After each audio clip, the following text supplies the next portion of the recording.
If you look from 1995, when the first major reforms were passed, until today, roughly about 8.5% of the growth that we've seen in the state of Texas can be attributed directly to the positive consequences of judicial reform. Over $112 billion in spending per year right now as a result of the reforms, and almost 500,000 jobs have been created.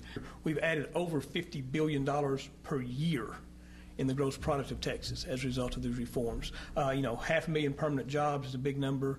$2.5 billion a year in state revenues is a big number. There's a lot of numbers out there, but if you want to define the impact on the size of the economy, the most common number we use is gross state product, and we're in roughly about $1 trillion gross state product in Texas right now, and $50 billion of that we can attribute to what's happened since 1995.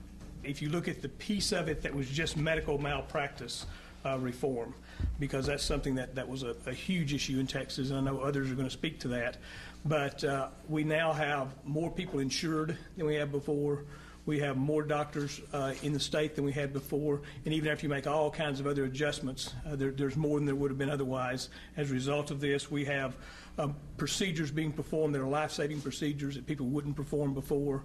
We have a variety of things going on that have really contributed tremendously to the productivity and efficiency of the state, and basically that was responsible for about something like 230,000 of those jobs. The remainder of them came from the other reforms that have been enacted over time, and there have been a large number of them in several different legislative sessions. $500 million a year in spending, and about a little over 2,600 jobs were the result of the asbestos reforms that came about just recently. And so it's been a long period of time in which a lot of positive things have happened.